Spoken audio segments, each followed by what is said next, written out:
Welcome to the Round Table. I am Jennifer Eller, and with me today is my co-host, Mike Hill, and our producer, Nick Wilson, and our guests today are Herb and Jana Gass. Yay. Welcome. Thanks. How long have you been at Life Church? Oh boy, I was afraid of that question. Well, you can just say anything. Nobody will No, know. we 2 came. years? We came during COVID. Okay. I want to say 2020. Yeah. Yeah. Is that when COVID was? Yeah. I always even forget. It was that. 20 or 21 when we started coming. Our son Caleb's attended here for several years prior to that, and he just said, "Hey, we're still meeting." So, Yeah. ours was online mostly. So we just wanted to be in a church family. So we started coming at that time. Yeah. Yeah. Awesome. So what do you guys like to do? Do anything fun together? Do you have any hobbies together? Most of our stuff is we do together, really. Just anything Yeah. outdoorsy, hiking, I stuff, love to hike. skiing. We just went on a family trip here a month ago now, No, at Christmas. Over Christmas time. But yeah, and then the boys like anything with motors that makes a lot of noise. So So how old are your children? Yeah, no, I wouldn't Okay, know. Dad, either. answer. I'm always- I Put you on should the force spot. him to answer, shouldn't I? Caleb's 26, 27. 27. Alicia is 30. 30. Yeah, I knew Alicia just turned 30. So Yeah. Yeah. Yeah. Awesome. Wow. So skiing part of it, like if that's something you guys did growing up, like with your kids, did Yeah. you did? Well, he did. I did. Okay. yeah, we did because we took the kids. Plus, we did a lot with the youth. We helped a lot with the youth before our previous church. So we were always taking the kids up. So our kids just came along, and then we just kind of started going as well. And Yeah, that's what I was telling Sarah. All my kids learned on youth trips. So Yep. they all went, and then I would teach youth kids, and then they were really little. So then they would ski in between my legs the whole time. yeah, You know, pretty soon they're good, and then they kept coming on trips, and then you just keep doing each one of them Yeah. after that. So they all learned, do that. In fact, Lexi was just at Cabernet this weekend because that's where we used to do all of our Oh, youth fun. skiing Yep. trips Yeah. up in Cadillac, and Yep. there used to be like a youth retreat right Yep. off of that, so you could go stay at the retreat and then go, ski at the Well, same time. there's tell you how old I am. There used to be a place to ski in Wawasee. You're literally, it was an old gravel pit that you skied into the back of. I mean, this was like something legal. Huh? Yeah. Like this was something. Oh, like, yeah. If they had enough snow. If they had enough snow, we went. Did you go like in a circle or something? It's basically I mean- you're on a rope, you up and you're down and you're back up. But then we started going up into Michigan and farther and adventuring up, and we finally got up to like Boeing Mountain. And Right. So then this year we finally went to the big times and went out to Colorado. So Yeah. Was that the first time you've been to Colorado? Mm-hmm. it was. Okay. Yeah. Did Yeah. you ski, Jana? I did not. Okay, I didn't think you were going to. Yeah. No. That's really not your thing. I'm the lodge dweller. Give me a good book and I'll sit by the fire. But yeah, but you were sick this time, I weren't got you? sick Yeah. when we got Aw. there, so I was the home dweller while they went out and had fun. You got sick Yeah, right I when you did. got there? I did. Oh, that's awful. The night before we flew out, I Ugh. got the worst sore throat ever, and then it went downhill from there. And so- you had to fly and travel. yeah, Oh, yeah. So anyway, yeah. I was kind of down and out for Christmas Day and the day after, and then I Mm. perked back up again. But Plus, most of the days we were out, it was single digits. Like it was Yeah. Oh, 7 my. and 8 the whole time. So I that's was what we were perfectly skiing. content sitting by the fire, For sure. Yeah, the watching la- it snow Yeah. outside. The last time we went to Colorado was during COVID, and they wouldn't, unless you had a vaccination card, you couldn't get into the lodge. So you would ski, and you'd be out there, and I'm like, got icicles hanging off your beard. Can't go in and thaw They out. have a little hallway, like it's cordoned off. You could go in and go to the bathroom, but then you had to sit outside the rest. You couldn't go into any of the warming stations. That's That's crazy. Oh, interesting. I my. was like, Breckenridge, I am never coming back. Wow. I'm so mad. I'm like, seriously? You go up to Yeah. the door and have guards, Wow. Yeah. vaccination card guards I could- back in the yeah. day. I could see that from Colorado. So. Yeah. So, Wow. yeah, the first time we went with the Hoppers out there. Oh, yeah. So it was on Caleb and senior year, so Brady would have been a junior. We get in the gondola, so we're going up, and I didn't even think about this, but pot was legal out there. I mean, it's been legal out there for a long time, and so the guys in the thing are offering the boys gummies, and I'm Yeah. like, I don't think you should take food. And Brady's like, those are not regular food. Oh, hot gummies. Yes. Yeah, I never Yeah. really even thought about it, but that's back They had a then. dispensary in the middle of one of the mountains that Did we they were on. really? Yeah. Up off the backside. It's called the I'd have been that skiing, whole I may have section been area is called stopping Mary Jane. No, It was called what? Mary Called Mary Jane. Jane. That can't be good for people to be skiing high. I mean, that just can't be like. I guess it's no worse than the people that always carry their flask around Oh, all I the was going time. to say, more people than you think are skiing Yeah. drunk. Yeah. Yeah. You know, because in Colorado, like, you can ski halfway down, there's a bar. Yeah. Oh You know, tons of people will just ski into the bar and Yep. hang out at the bar, and and then It's very true. I live a sheltered life because that's But I craziness. would say a lot. I mean, people that are drinkers tend to carry a flask of whiskey with them Oh my gosh! all the time whenever Yep. they're skiing. Wow. Wow. So you read books. What kind of books do you read, Jana? We'll just move on here. Let's change the subject.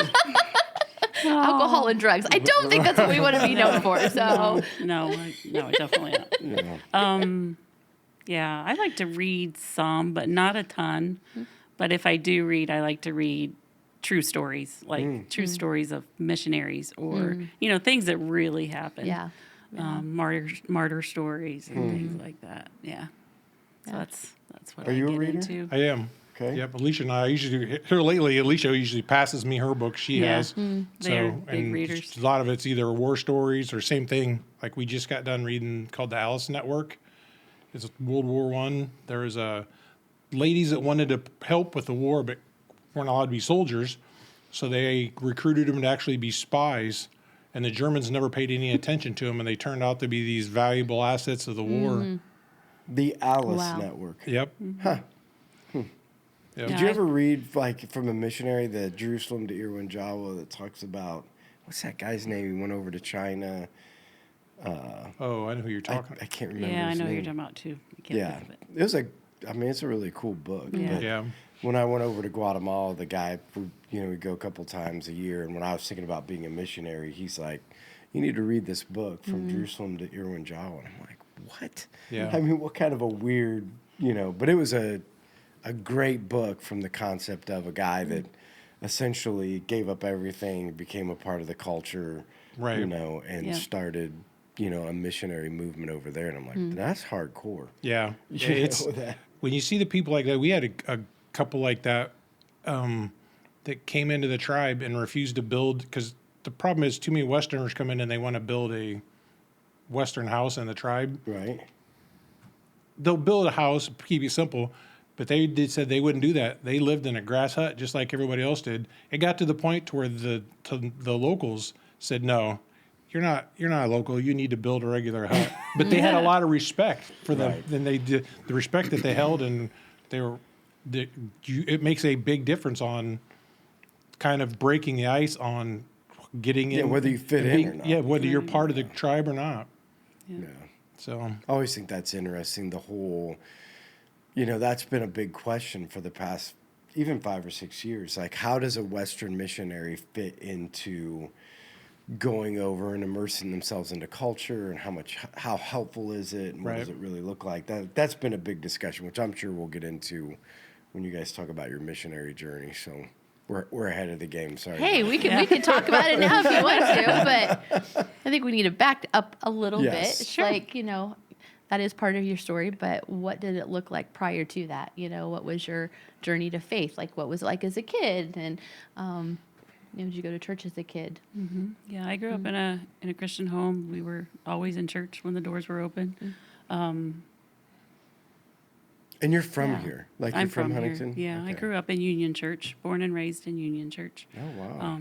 Yeah, my dad died at a very young age, 61. The closer I get to it, the more young it sounds. But How yeah, old was he? 61. So he died in 1992. So he's been gone a long time. But yeah, no, I grew up in a Christian home, and Did you take Yeah. mission trips as a kid? I did not. You did not. Okay. That's kind of a whole story in Yeah. itself that we could get into, but I can let Herb say how he grew up. I grew up in a Catholic family, always going to church. But the biggest thing for me was I just didn't see a difference in people's lives. And especially as a teenager, I'm looking at that going, I see what they do all week, and then I see what they do on Sunday, and I'm like, Even as a teenager, Yeah, that's I don't- something that stuck out. yeah, I don't see a difference. And I had a couple instances of just things that happened along the way. Like I got another backup, just interesting. We met at church camp when we were 9 years old.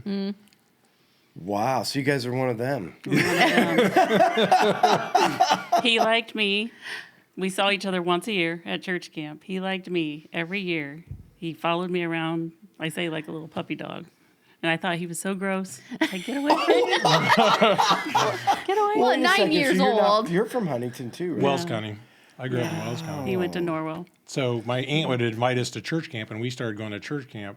And I could see the difference between the two churches. And it always kind of like, something's different here. And then I remember probably one of the biggest factors that really changed my life was my sister had gotten married, my oldest sister got married, and her husband's family had a house fire. They had 7 kids, lost everything. I had mentioned it at church for a prayer request because it was literally like the night before. No questions asked. The gentleman, good friend of mine, now he passed away, but came up to me and he goes, "We would like to help." I'm like 12 or 13 and I'm going, okay. He handed me a very large check and said, "Could you make sure and get this to them?"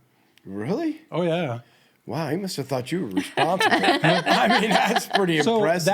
that right there just was like, wait a second. I've been to church my whole life, but I've never seen anything like that to where and that was just the life. That was the normal that I saw over and over again of when things happened we had a group of couples that basically all grew up and raised our kids together and everything else. And we had a crew of guys that if you needed to remodel the house, we had a roofing crew literally went around and we did like 10, 12 roofs one year because everybody was buying houses and starting in, and we dug a couple graves for kids for a couple families that didn't have enough money to pay for the funeral and just live life that way. And it was just, So did you guys keep going? Because I feel like you got fast forward a lot. We were at 9 years old, you chasing around and thought you were a I started disgusting going little boy. when I got my driver's license. My dad's kind of different thinking was, I don't care where you go, you just need to believe in something. Okay. So I'm like, it's my option. I'm going that way. You were still chasing her. Yeah. Yeah. Okay. I'm He going started that. coming to our church. And you didn't think he was gross then? The older he got, did he become less gross? He asked me out on our first I sure date. hope so. She married him. I married him. I got over that part, I guess. But no, when we were 16, he asked me to go to a ball game down at Markle Park with him, and that was kind of our first official, non-official date, I guess. But Yeah, because their parents didn't like me at the and time they didn't like him at all. until they How found come? Because they thought he was They gross thought too? he was a heathen, and I was the rough farm kid. He was pretty hillbilly rough at farm that time. kid. Yeah. yeah. Like, describe rough. Maybe you should describe rough. I did not live my life the greatest growing up. I mean, we kind of did whatever we wanted to do when we wanted to do it. We were the party Said what till you it thought. said what you thought. My mouth was horrific, and just rough kind of farm kid that. Yeah, so growing up in the church, but then you guys start to date. And so was that a Well, big deal to you that he and was... my parents found out who he was related to in our church. Like him, you probably know Ron and Julie Getz. Him and Julie are first cousins. Oh. So they're the ones that got him and his brothers and sisters coming to church camp. So as soon as my parents found out they were connected to the Klein family, all was good. Oh, that's how it works. So you get the in as long as you're in the As long family as tree they somewhere. say he's okay, I'm going to trust them. So Yeah. So yeah, we started dating at that time. We dated all through high school, broke up after high school. Ooh. His parents went through an ugly divorce, very ugly divorce. What was We the can talk about breakup? it. Like, you got sick of each other? No, or- he was just afraid the same thing was going to happen to us. Oh, really? Divorce. Yeah, I didn't. So I was not letting that happen again. I was not going to be that way. we argued a lot. Yeah, Okay. in our younger years, we did not know how to communicate. So Yeah. our communication was Fight. full on scream and yell. Really? Yeah, it was Yeah. bad. Like our first 4 or 5 years of our marriage was really bad. Yeah, I wouldn't. So- That would surprise me. Like looking at both of you, pretty mild mannered. Like I can't imagine the. Don't mean- get me stirred up.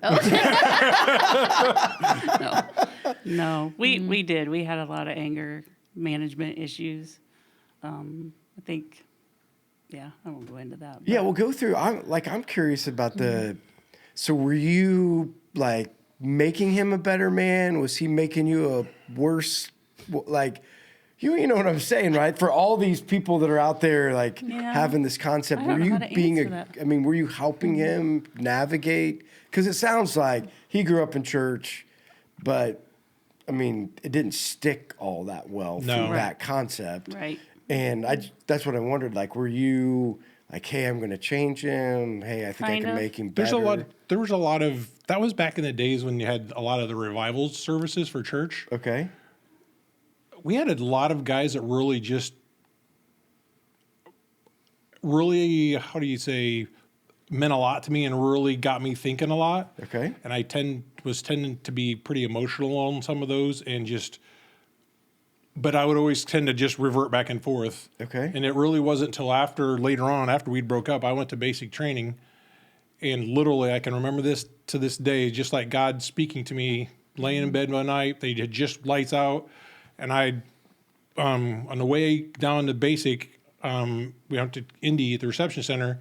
They had to stand for Gideon Bibles. So I grabbed one, stuck it in my pocket, and started reading. And I can remember that night sitting there in bed, and I could just literally remember God going, "What are you doing?" Because you either got to make a decision. You're either one way or the other. You're not this. There is no riding on the fence. It's either one way or the other. And that was just a very dramatic time in my life to where of the change started of that my faith became real to me. And yeah, just I didn't even know you were in the military. yeah. So when you guys broke up, like you just took off and went to the military? That was his escape. That was Yeah. I was running the divorce. Been through mom and dad's divorce. We'd lost the farm. Grew up in the lost the farm. Things were not fun at home. It was pretty ugly. I just wanted out. I didn't care where. I literally was driving around. I was going around the block at Huntington, and then the recruiting station used to be right there beside the courthouse downtown. I literally drove out and go, "Hey, there it is." Drove back around the block, parked my truck, walked in. That guy had to think I was a whack. Because I walked in and he's like, they give you the whole spiel. I'm like, sure, okay, whatever, sign me up.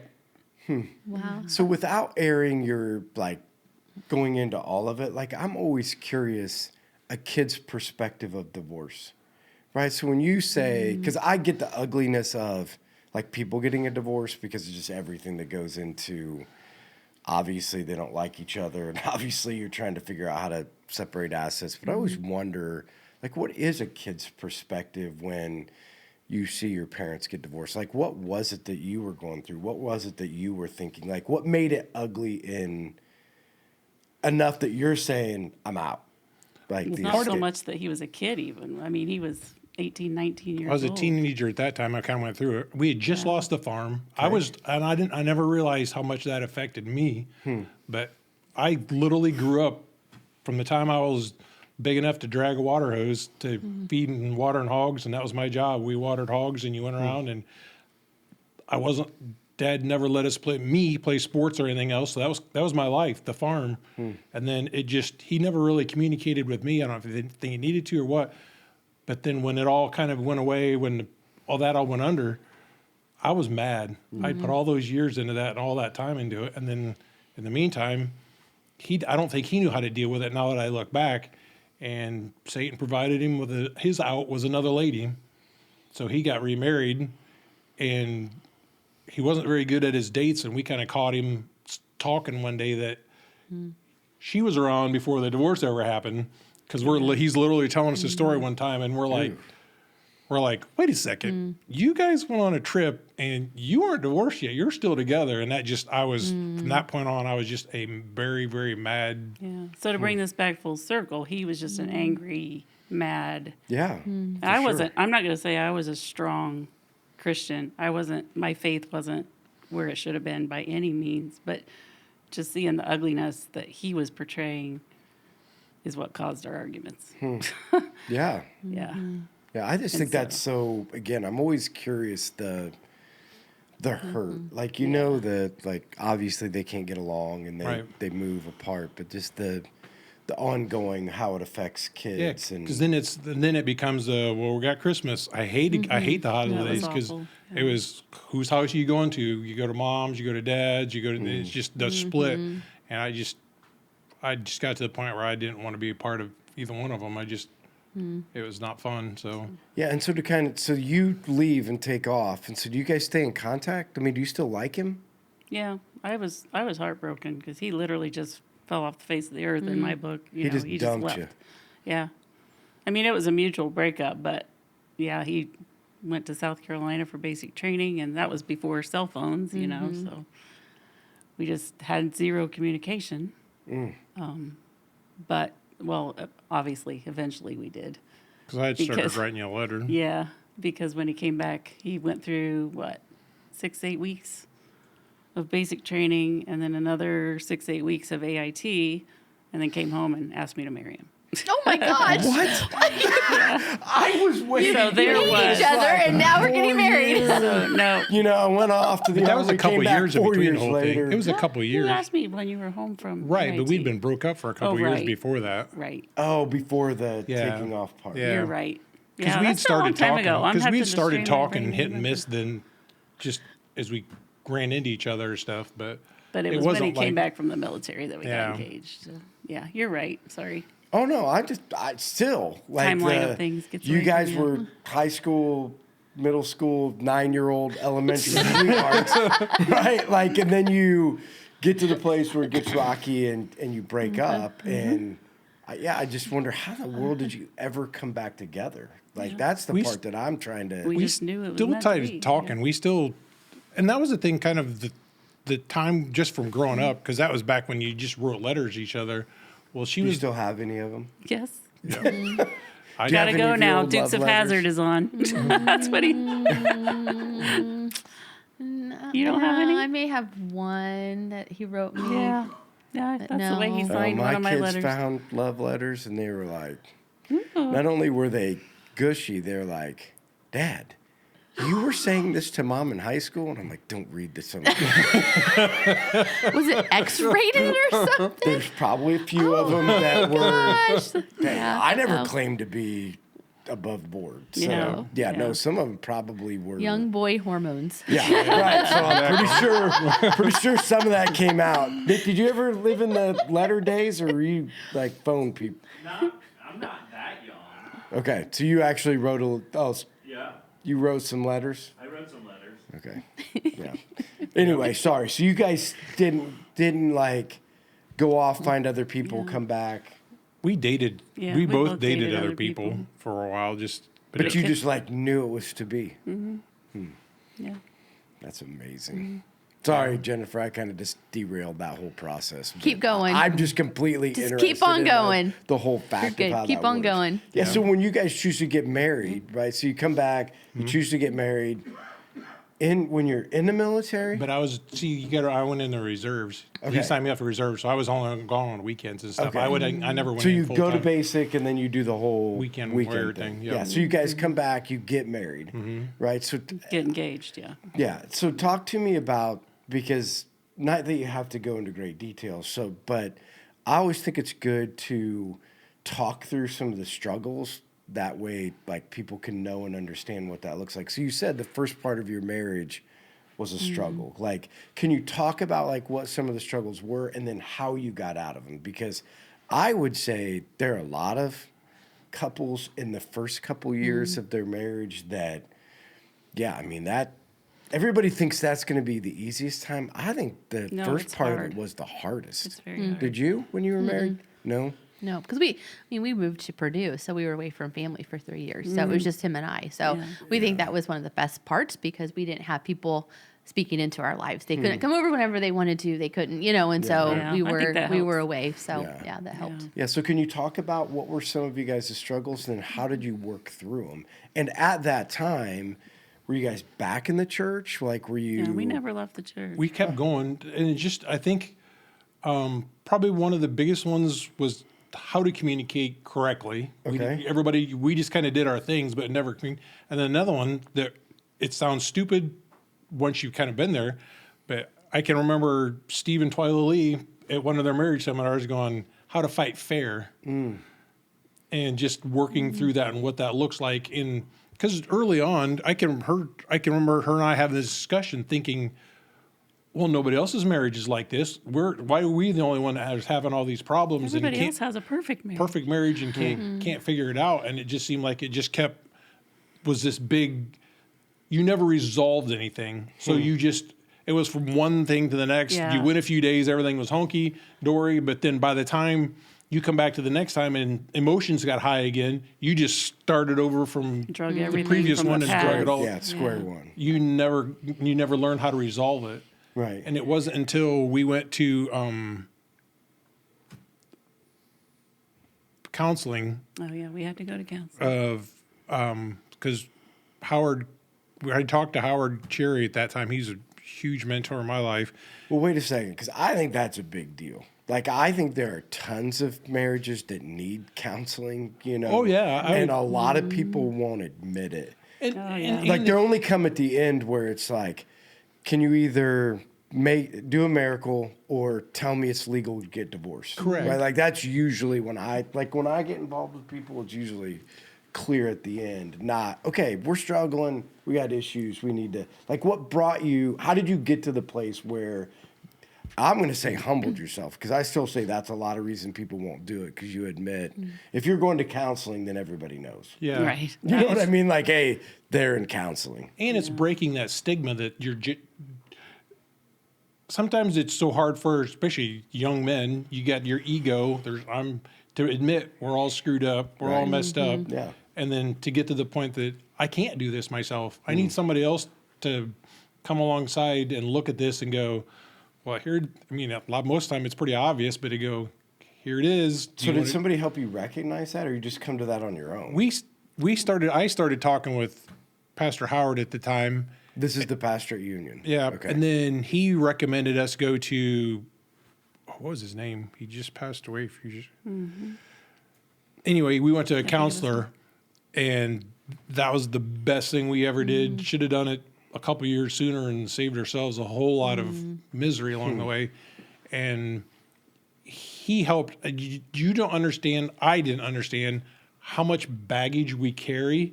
And if we've never processed that, just like the losing the farm, the divorce, and how things you had growing up. And sometimes it's not necessarily that traumatic things, but it's just how you processed it, of how that transfers over into your marriage. And if you've never taken the time to work through it and to figure it out, it's coming out whether you want it to or not. Sooner or later, it's coming out. Right.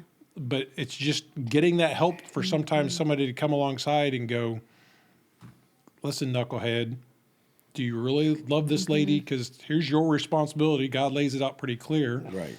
And then, But I still think that's a disconnect. Like, when you say that, like, I still think that's a complete disconnect, because when I do that high school small group on Sunday nights, is so, meet with it, and I did a group of boys last year, and then this year I'm doing a group of boys and girls together, but they're in high school, and so we were on the whole going through, Adam and Eve and sin entered the world, and the whole idea that Adam's standing right there and does nothing about it, but there's a huge responsibility for a man, and guard, protect, lead, you're going to be held accountable for.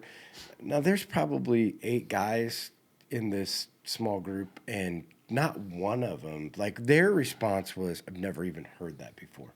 Now, how in the world did we go, like you're saying, like, I get it, it's my responsibility, I need to step up and do it. How in the world do we got these high school boys that don't know that it's their responsibility to lead, protect, take care of, be in the front lines, guard, understand accountability? Like, how did we get so far from that? because everything they hear now is all about me. It's not about her. And that was the thing too, is I had to learn and understand what love really meant, and what true definition of love, because our definition nowadays is so jacked and skewed that how can I love her truly, but if I don't truly understand, and two, and we've talked about this numerous times. We were just talking about it last week. She cannot be my all. It's impossible. She cannot meet all my needs. Right. It's impossible. Right. If I'm not relying on God for that, because I think you guys just talked about that with Kelly, is you can't meet each other's needs. We have to rely on God for that. If we do, we're putting an unrealistic burden on our spouse. Yeah, they become God. Yeah. Yeah, they become your rock. You know, not that they shouldn't be a part of that, but when they become the replacement for God, that's when it gets unhealthy. And so, Jana, were you encouraging Herb to be like, go talk to the pastor, we have problems? Or was that just like you came up with that on your own? It was more Herb that came up with that than me. I was an angry person. Yeah. Without going into great detail, I just grew up in kind of an explosive home. Yeah. It was a Christian home. Yeah. We were always in church, but there was a lot of anger behind the scenes that got put on the back burner when we entered the church doors. Yeah. So we entered looking perfect. Right. And so I harbored a lot of anger. And so that kind of carried over. And it carried over into our relationship. My parents were not touchy-feely at all. They jumped apart if you saw them holding hands or kissing. If somebody kissed on TV, the hands went over my eyes. You know, it was like, so intimacy was not a thing with us because to me it was not supposed to happen. Right. It was dirty. Right. So between the anger and the even holding hands, his parents modeled it perfectly. Right. And then they ended up getting a divorce, which doesn't make sense. But they were very, hands-on, and I didn't want anything to do with it. So I was just angry. So it was him that's like, we got to get help. Yeah.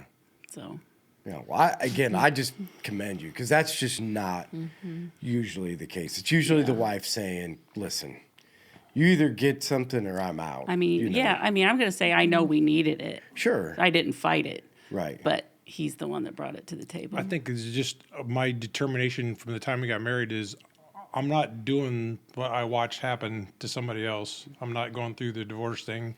And that was the big thing that even the counselor talked about is understanding marriage is a covenant. This isn't okay, I didn't like it, I'm bailing out, I'm going to the next one. This is a lifetime thing. It's figuring it out and I'm learning to be a student of her and then learning to work through the difficulties. And the crazy part of it is marriage is such a weird thing because it's one of the most awesome things in your life, but yet it's some of the things the most frustrating thing in your life. True. Because and just about the time you think you get her figured out, Right. Things change. something comes along. Yeah. Because either through kids, you get beyond the kids, then it changes again. It's just that. Yeah.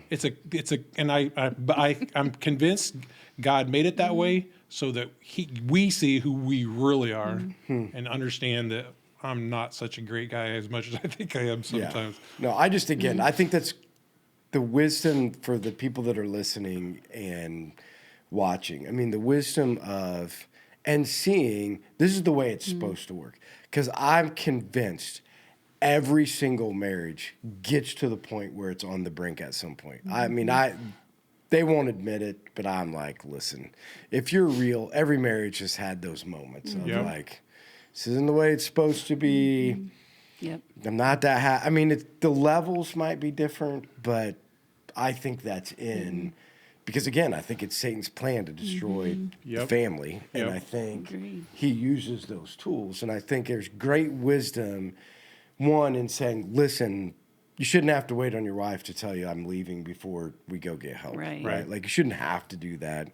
And as a man, you should look at it and say, it is my responsibility to bring my family together and make the difference and be the one that leads the process. I just think it's a rarity, but young men that are listening or watching or whoever's out there, for a man to step up, say, we need help, humble himself, because that's the other part of it. Most men won't do it because they don't want to show that they need it, and then be able to see the outcome, right, of, wow, I could actually learn something. Well, that, and I think, too, we got to change the voice that they hear on the outside, because from the outside, it says people are saying that's a weakness, that you're not strong, whereas in my mind, that's a strength. That's a strong man that can help and understand that I'm okay with it. I'm not getting this. I'm not making the right changes I need. I need somebody else to go A strong man would be come on somebody to- who could ask for help. ask that help and go, it's okay. That's a good thing. That's not a bad thing. Yeah. But it is abnormal. Yeah. I mean, for men. Like, for men to ask for help, I think for sure is a Yeah. stigma. Yeah. You know, in a lot of areas, whether it's work, whether it's home life, whether it's my spirituality, whether it's like, I think the idea that you can't do it on your own is a sign of, like, men see it as a sign of weakness. I would agree. Yeah. Yeah. So fast forward. So you guys, you get it together, right? And things start to go on the right track. So kind of walk us through that journey of, you know, because if people don't know, like, you end up as missionaries in Papua New Guinea. And so if you were, I mean, if you're sitting here listening to your story, you're like, you're How the here. heck did that? Yeah, like, how did you get to the place where you're willing to sacrifice it all? Because, I mean, again, leaving for the mission field is not and leaving for Papua New Guinea. I mean, it's not like Far going away to- as you can possibly get. Right, that's what I'm saying. It's not like you're leaving and going Right. to Mexico. Not that it's, Right. but that's a pretty big leap. It is a very big leap. So, what prepared you guys to get to the place where, again, you answer what I would consider the ultimate call is we're all missionaries and we're missionaries all the time and we should be missionaries in every realm that we're in. But that place where people always ask the question, this is one, would I die for Christ? Well, that one's a hard one because everybody says they would Right. until they want to shoot your wife Right. or kids and not Right. you. Yeah, Like, exactly. that's an easy thing to say.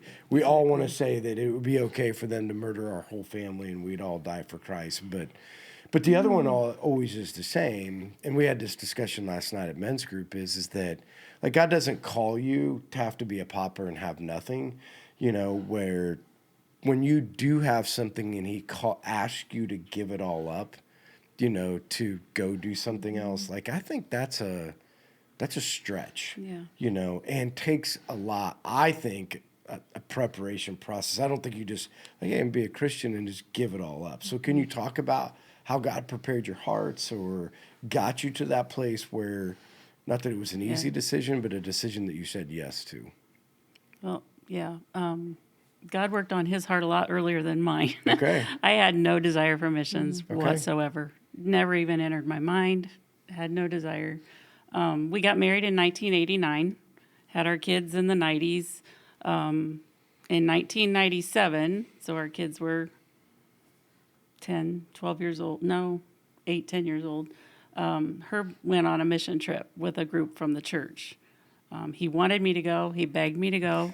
I said, nope, no desire. I'm staying in America. I'm not leaving. He went 2 weeks, came back, a totally changed man. I've never seen such a drastic change in a man in my life. Just being on the mission Just field. being there. Where'd you go, Herb? We went to Haiti. Haiti. Haiti, Yeah. And what the ugly side of me was, I got mad. I got jealous. He bonded with this group. He saw things. He shared things that I would never share. It was just a very selfish side of me that I hate to this day.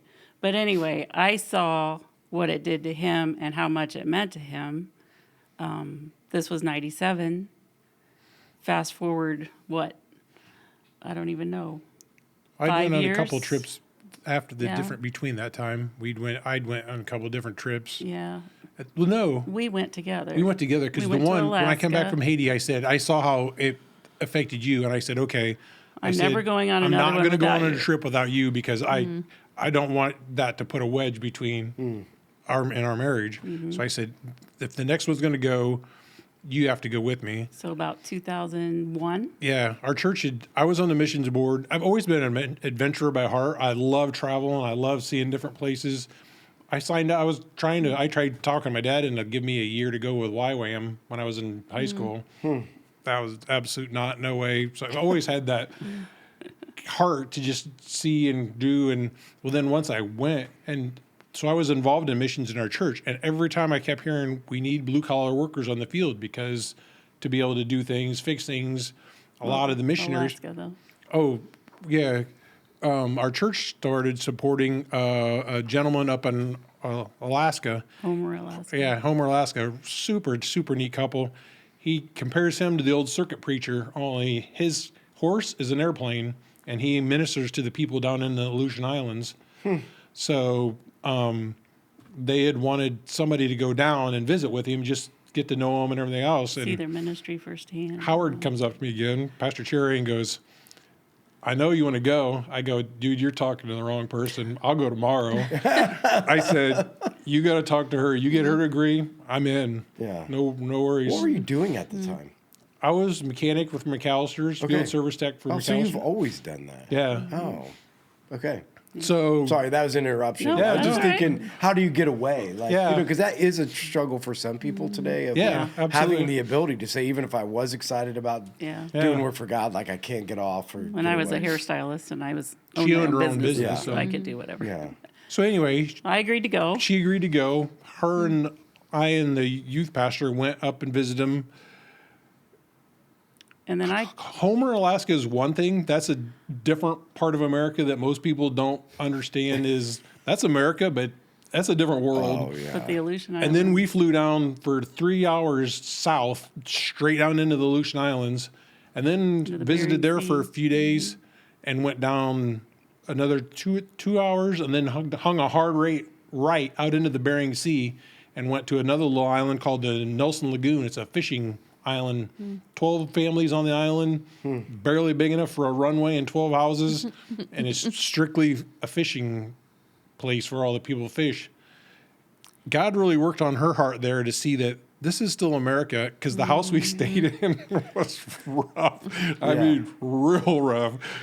Yeah. So, Jana, how did you do? I mean, again, how did you do with the whole? Because that part of like when we would take trips to Guatemala all the time. So, I mean, we didn't stay in rough conditions, but when you would hike up into the mountains, like we have to stay in churches, and I mean, everybody's getting bug bites, and Right. you're pooping in the place that, I mean, is the no hot water. I mean, that outhouse is like, Oh, yeah. yeah. I mean, if you do have hot water, it's from a Widowmaker, Yeah. you know, that you're not sure if it's going to work or not. Yes, so, Like, exactly. was any of that a issue for you? Like, I don't know where, I mean, I struggled okay. on a daily basis. I was like, what am I doing here? I can't do this. But when you're there and you don't have any other choice, Yeah. you just make it work. Right. So I did. We lasted there for what? We were there for week and a half. Yeah, week Came and a back half. home and I felt super, super guilty, convicted about all that I had.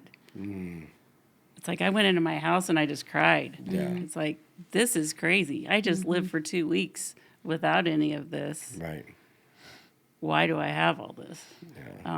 But I still wasn't convinced I was going to be a missionary. Yeah. Right. But God was stirring. But God was something. starting to stir me at that point, trying to remember the sequence of things. We I had remember that was the first time I'd ever committed to reading the Bible through in a year, and I journaled along with that. And I kept telling God every day when I prayed and I journaled, it was like, okay, you put me together with this man who loves you and longs to serve you. He's the love of my life. I need to somehow come alongside of him. Some way, somehow. I still don't want to leave home, but if I leave home, not too far from home. But anyway, God just started opening my heart just through that journaling and devotion time. It was really cool. So then that led us to Barbados. We We'd went to started Barbados talking about looking at opportunities to serve. with Operation Mobilization, Yeah, so we'd actually went down and spent a couple weeks on one of the ships. thinking we were going to serve with them permanently. ship. Were you taking your kids with you on any of these? We did. Okay. We went Not down to that. Alaska, but Right. to Operation. Yeah, to Barbados we did. Worked on a ship for a couple weeks. That kind of just logistics wasn't going to work. Just the whole scenario of it wasn't working out right. And And we at came this point, you're processing like, okay, we're trying to find the place we want to be yes, full-time missionaries. yes. So Kind of. I was still wishy-washy. Yeah. So- right. But I was You're more hoping- open if to you, it. oh yeah, You're, so you're hoping and I'm like, praying. she's if I not. get her to enough places, she's gonna pick the one, and we're gonna go. So literally, like a few months later, we were down. When Barbados didn't work out, I was sealed in my mind. We were done. Missions was out of the picture. So now you Okay. can go. So a few months later, I was online looking. One of our families that we supported was down in Panama. They were one of the last families down in Panama, and they just started the teaching down there. So I was online, kind of doing some follow up with them and talking and looking with where they were at. And I seen that NTM at the time had a New Tribes Mission. New Tribes Mission had a associate program. That's interesting. Click on it. You could go from 4 weeks, 6 months to 4 years, and it's blue collar. Well, it's basically there's a list, literally pages of jobs from everything from accounting, teachers, mechanics, whatever. So I thought, all right. So I type in diesel mechanic. Pink up pops 2 countries, 2 of them, 2 opportunities. One was like, no, and the other one was like Papua New Guinea. I'm like, I don't even know where Papua New Guinea was. Yeah. But I thought, Neither does anybody else. No. but I'm like, okay. So I started filling out the questionnaire because I At clicked the married. computer while the kids and I are They're watching a movie. I don't know what he's doing. I click submit because I click married, it pops her form up. That is hilarious. So I go, hey, Jana, why don't you come here and take a look at this and fill this, just see what it is. And she's like, what are you doing? I said, it's an associate program. Give her the skinny on it. I said, it's not going to hurt anything. I said, Yeah. what could happen? Right. I go to work. At that time, I'm out of the house by 4:30, 5 This was o'clock. at 10 o'clock at night. Yeah, so the I next go to the morning. house. I leave. She calls me at 9 o'clock in the morning going, what the heck did you do? She goes, I've been on the phone the last 2 hours They with called me at 7 a.m. Nuh-uh. New Tribes Mission. New Tribes Mission going, they really, really want somebody. They'd been looking for a mechanic for a long time before that. We found out after we got there, talking, just another God thing, 2 weeks prior to me going online, they'd had mechanic for a year almost, got no hits on it, changed it to diesel mechanic, and I click it up 2 weeks later. Seriously. Wow.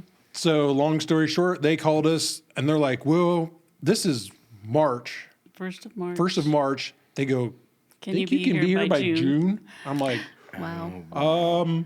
I've been around a few families getting ready to go to the field, and that's usually like a couple year process. Right. I go, here's the deal. I said, I know who's in charge. I know how this works.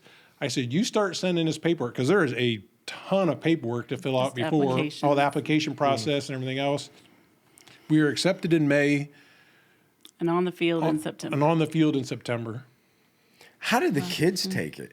It was amazing how they took it. Okay. To backtrack just a little bit, it was before we went to Barbados, I Yeah. believe. Yeah, we were sitting But down. we just had a little family meeting, and it's like, look, we feel God calling us somewhere to do something. We And how don't old know are what they that at this looks. point? They were 12, No. no, 10 11 and and 8 11 when and we 8. left for the field. So they Yeah. would have been probably 10 Yeah, and either 7. way. Yeah. But we said, we don't know what it looks like. And they're like, I don't think they fully understood it. Yeah, but they're for like, sure. okay. Yeah. And then when we told them we were going, they never fought it. No, Never. they were both on board. Not once. don't I think- none of They might tell us differently now. I don't know. None but of us had any idea of what we were getting into. We just packing everything up, and then so that was the thing too. Is a really cool. I'll tell you quick. Is God had been wrestling with Jana on. I had been own everything wrestling you with have. God. Everything I have is everything you have is mine. Right. So you can either relax, let me be in charge, or if something happens and I decided to take something, it's going to hurt a whole lot worse. And she used the example of an open hand. Closed hand. Because Prying my if you got to fingers rip it out of open. your hand, it's going to hurt. But if Yeah. you leave it open for God to do what He wants to do, Yeah. and that was just there's so many side stories of just everything clicked. Right. One boom, boom, boom. I mean, obviously, if anybody knows, that is not the norm and does not happen. And we left for the field 100% supported. Yeah, and so can you talk about, just from a time standpoint, like can you talk about, so you get there, so can you talk a little bit about your experience, in the mission field and how that went from, I'm assuming, do you both have jobs out there when you're doing it? And Yes. how does that all work with kids? And Yeah. maybe just give us some highlights of some things that Yep. you guys did and what went on. And Yeah, we went to, it was called Interface. It was a high-level missions course, It was a college level mission course. missions course. And in the middle of the jungle And for Papua- people from all over the world, college age, to come It's an and learn intro. about missions. So we worked on this campus. I worked in the business office alongside some of the nationals that lived there, just to keep the place running. Herb was, of course, the diesel mechanic. And there was a mission school about It was 11 miles. It was 11 11 miles door to miles door. and about an hour drive. Yeah. Rainy season, that turned into an hour and a half, 2 hours. So our kids went to the mission school, which that was awesome in itself because we had pre-field training orientation in Sanford, Florida, prior to going. So we met a bunch of the associate program people that were going to the same place as we were. They were all going before the school year started. We weren't going to get there for like 2 months in. So they got there. We made close relationships with them. They started writing to our kids because some of them were teachers. They wrote to our kids. They took pictures of their classmates. They took pictures of the school. They went into the home we were going to live in and took pictures of the home and told us what all we needed. So that helped prepare our kids. Right. Just, they knew kids before they got there. Right. They just, they were ready to go. Yeah. It was because, like, I was a mechanic when we were out there. Partway through our term, they were short dorm parents the 1 year, so they asked us to go into the headquarters to be dorm parents. So we went into where the school was, and we were dorm parents to 8 kids for a year. Not my forte. That was That was eye-opening. it was good. It was eye opening, but it was good. And We had then 11 kids, 6th grade through 12th grade. yeah, and then after that, I became easiest way to explain it is because the infrastructure in Papua New Guinea is not the greatest, so we had to create our own infrastructure. Easiest way to explain it, I was a town manager, so I had all the nationals that worked for me and helped oversee.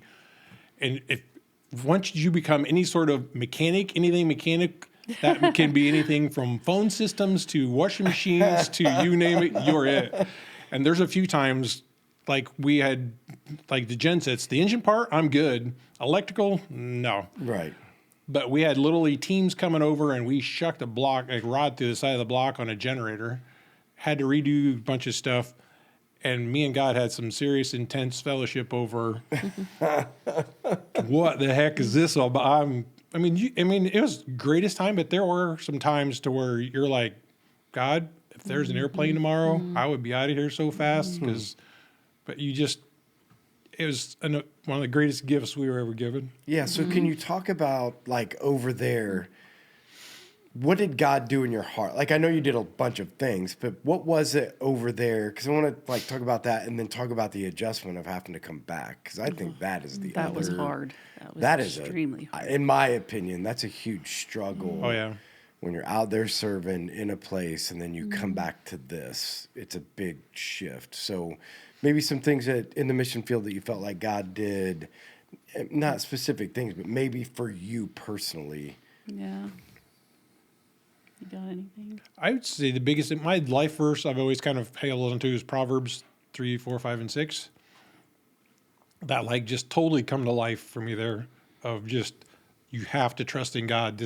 And even when we were getting ready to go, it has to be a God thing. And that was one of my things to even because I'm an adventurer was God, this has to be you. This cannot be me or it's not going to work. Right. And he just over and over again just proved to me, I got this. Just stay calm, let me do it. And I mean, there's, like I said, sometimes some of the cultural stuff, we can all learn that just because it's different doesn't mean it's wrong, but that doesn't mean that it's the easiest thing to understand or accept. And that was just trusting in God through that. Being a patient, when it comes to my job, I'm pretty driven on get it done, knock it out, go. Right. Yeah, that's not happening over there. Yeah, right. Hurry Takes up and forever wait. to get it done. There's a 45-minute conversation for one. If the guys come around, that before you even know what they're coming for or visit or anything like that, and it was just learning to trust that was a cool thing. That was fine. That's okay. And it just mostly is just the relying on God that no matter what the situation, and even getting ready to go, we had so many people ask us, or people even today ask, "Weren't you afraid?" And I'm like, No. Yeah. I said, it's the same God that's here, that's everywhere. He created this big blue ball that we sit on. That's because they watched Into the Spear and they thought like you guys were Jim Elliott flying into the. That's the same organization we went with. Was it? Yeah. Yeah. Did you see Into the Spear? Yeah. Oh. I mean, there is those, but at the same time, there's a hymn that I want to talk about. Is we used to sing that I can't hardly sing anymore. It's I Surrender All. Mm-hmm. Yep. It's just because do we say it? But will you do it? But do you mean it? Yeah. Do you mean it? Will I you mean, those are some big words that can get pretty ugly. Yeah. Yeah. So that was the big thing when you were there, like the learning to surrender to the plan that God has. And Yep. yeah, Because it's not always yours and you're not always ready for what. But the crazy thing of it is once you grasp that, he just wants you to be obedient. Yeah. He wants you to go and be obedient, and he's got it. More times than not, he's going to put you in situations that you're not ready for. Right. But he's got it. Right. Yeah. So you guys then transition out. How long were you there? 7 years. Wow. That's a long time. I didn't think it was that long. Yeah. So We signed up with the associate program, which was anywhere from 6 months to 4 years. okay. We chose the 4 years at that time just because We were going. we're doing this. We're doing it. We're doing it all. We're not just going to go for 6 months and turn around and come back. So we sold everything, our house, everything, went for 4 years. And at the end of 4 years, they came to us and said, it's not the norm, but would you consider going full time with us? So we left the associate program and went full time, thinking that's going to be That was the our rest life. of our life. Right. Doing the same things you were doing. Yeah. Just, committing But to then 3 years later, Alicia was a senior, so she graduated from high school over there. And we were coming back that year anyway to get her settled into college back here, visit family, raise support for a year. But at that time, when we got home,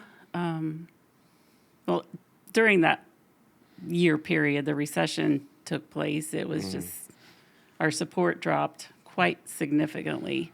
We had people just, they couldn't afford to keep us on, so that dropped. We came home, got her back here, and my mom's health was failing quite tremendously, and I have a special needs brother who she always took care of him, and she wasn't able to do that anymore. Long story short, we just felt like God was calling us to be there for them and not turn around and just leave again. Right. So at that time, we just put it on hold and decided to stay back here, not thinking that was going to end it, but it ended up ending it because they needed our full-time care. So it was a very, very difficult decision. Yeah. Yeah. And now, so talk about the adjustment. What was the biggest adjustment to being back? What still is the biggest adjustment to being back from the mission field? How long have you been back? We came back we were 11. done in the field in 2012. 12. Okay.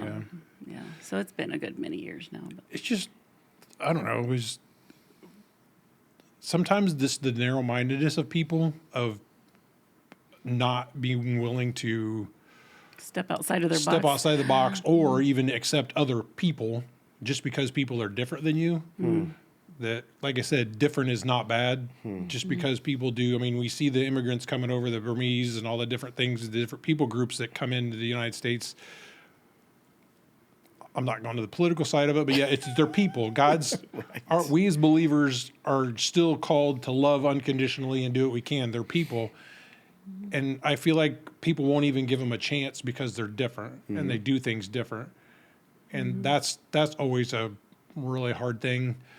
And then just the stuff. Yeah. This stuff and how everybody is pushed. Back then I wrote in the front of my Bible, busy being under Satan's yoke, and I have it highlighted in the front of my Bible. Oh, wow. And that's like the only thing you hear nowadays is everybody runs 200 mile an hour. And it's like, maybe slow down with your family, slow down to That's the biggest thing. regroup. That's probably we had so much quality family time there, and now here it's just like You get back in the rat race. everybody's then you get back in the just rat running, race. running. Just, I mean, the stupid thing, one of the most overwhelming things was a grocery store. We literally walked in, walked back out. It was just Too you many walk choices. in there, you're in there. You're in a country where if you see it on a shelf, you probably better grab it because it's not necessarily going to be there next week or the next Right. month or anything like that. Right. To come in here where there's like 50 varieties of the same thing, and Yeah. you're just like overwhelmed with it. You just it's like I'm out. I'm gotta go. I gotta regroup. Right. Right. Yeah, that's a huge. I mean, again, I think that adjustment back, which I think is interesting too, because when you learn on the mission field, the integration into culture and understanding people for the sake of giving them the gospel. Yep. Right. And so the funny thing is that America is a cultural melting pot anyway. So Yep. the idea of being a missionary in America, but the problem is that we don't want to get out of our culture. Yeah. Right. If we're not white, middle class, Right.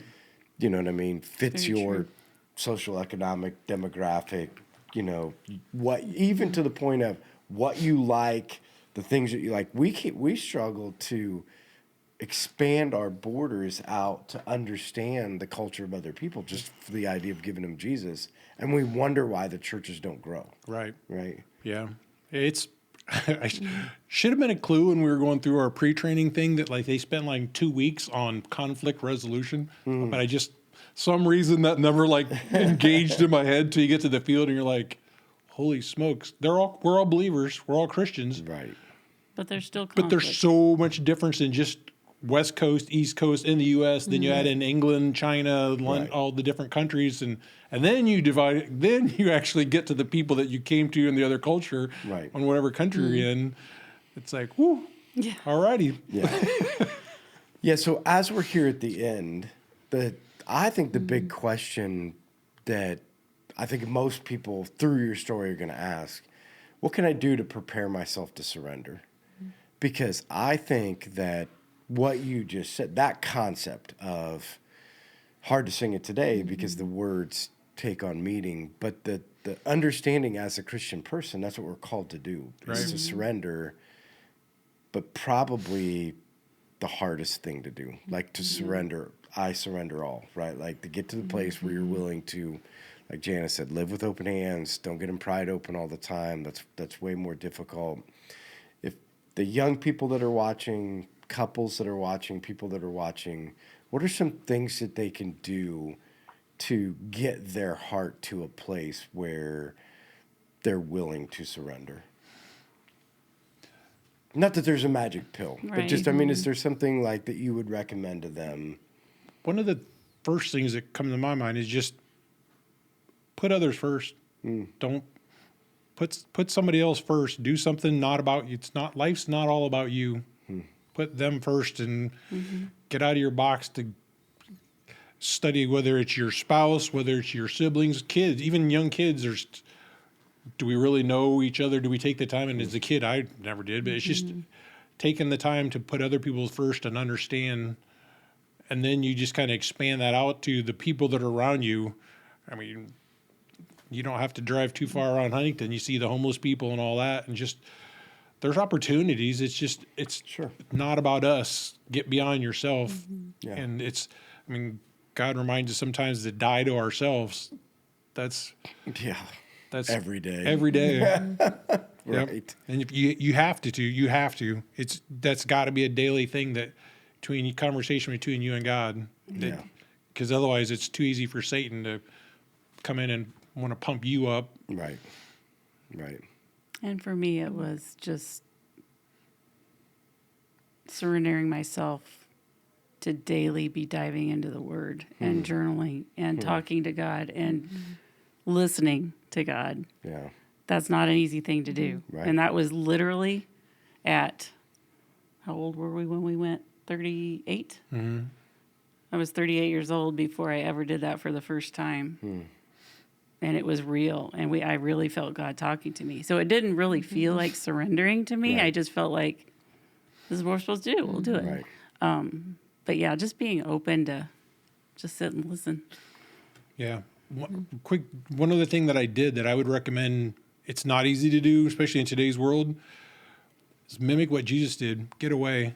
Before we left to the mission field, I literally took our camper and put, I think, some crackers, some water, very minimal food, and I went to the campground and shoved it back in the farthest corner I could find and spent, I don't know, it was 3 or 4 days, just my Bible and God. And that was a huge thing of just get away, listen to him, what he's got to say. I think sometimes we're so busy vocalizing what's going on in our own world, we don't give him a chance to really speak into our lives. That was a huge thing in my life of that time of getting away. Yeah. Yeah. And isolating yourself. So you have to, whether it's through journaling, reading, isolation and prayer, whatever those, those things are. Yeah. So again, we're at the end. So, I mean, it reminds me, you know, a lot of my early years was doing a lot in the mission field, and I say a lot, did a lot of mission trips and led a lot of mission trips, and, you know, it's been a while. So just hearing you guys share about, like, just reminds me of what it used to feel like every time that you were there, the whole reminding of, and used to say, you know, the best thing you could ever do for your children is get them into the mission field, because I guarantee you their perspective on life changes when they spend time with Very much so. people that are completely happy with very little. And it's just a big perspective change. And I don't know why this is, but a lot of my youth kids to this day from way back when will be like, it was the first time that I really saw God move. You know what I mean? There's just something that happens when you get away on a mission trip, whether it's, some people are like, well, God only does that in other countries. He can't do it in the United States. And I'm like, I don't really know. I think it's more about you being open. Right. And like your heart is just like, what else are you going to do? You're out there serving the Lord. You've hiked to the top of a mountain. You're eating crappy food. You've put yourself in a position of surrender, whether you like it or not. You have to at that point. And it's just, I think it's funny to see the way God works, you know, in those situations. So through your story, I mean, that's the thing that just kept resonating with me is if we could just get to a place where if we could learn, whether it was your humility in the beginning to be able to fix your marriage. I guess not that it was broke, but needed. Yeah, needed. You know what I mean? Needed help. Humility. That was a piece of surrender. You know, to get to the place where your heart was open. You know, to be able to get to the place where you're willing to give it all up. And then once you're even there, I think this is the other part people forget is even when you take a step, you're still surrendering on the mission field, you know, Absolutely. you know, Wherever it when may you're be. over there, whatever that stuff looks. And even the fact of, and I've heard you guys talk about this, is that, you know, when I say it wasn't by choice, I mean, it's not like you left the mission field disgruntled. Right. Like you felt like God was working. And so it was another surrender, right? Like you had to leave and come back to another thing that God called you to do. And so I just think it's exciting for people that are listening and for your story of learning a lifetime of surrender. And I'm super excited that you guys are at Life and that we can, you know, be on that journey with you guys and watch the things that God continues to do with you and through you. And, you know, that tons of people can learn, you know, from that. And that you can, maybe you're our new, like, mission statement, right? Like, That popped in my head, so, you know, you never know. We need to get back overseas again. Yeah, you know, that'd be on awesome. on some mission trips. So, again, thank you. Really appreciate it. For you guys that are, whether you're watching or listening, don't forget when this comes out on Friday. That's right, Nick? Did I say it right? Yes. Okay, yeah. He said it beforehand. I couldn't remember when it's going to come out. So when this comes out this week, you know, make sure you like, share, comment, because that be able to get this feed on onto other people's feeds so they can see your story, that they can watch it. And then also, are you guys second service? First service. First service. Yep. So if you come to the first service, make sure you look there in the middle, like I'm just always amazed. You know where people sit. 15 I mean, rows back, 16 rows back. Underneath the On screen, that's what I TV say, on the screen. outside edge, like you usually. Yep. Wow. That's where You you pay got- attention, don't you? and he's preaching and he sees all this stuff happening. It's amazing. Yeah, no. Yeah, So you're that amazing. make sure you come up and say hi, because again, I think that especially for a lot of people in our church today, they could learn a lot from you and that they would benefit from a relationship and wisdom. And so come up, say hi, make sure you again take an opportunity to not only say hi, possibly build a relationship and That'd be awesome. yeah, see where that goes from there. So Yeah. thank you, and thanks everybody for listening and watching. We'll see you guys next week. Bye.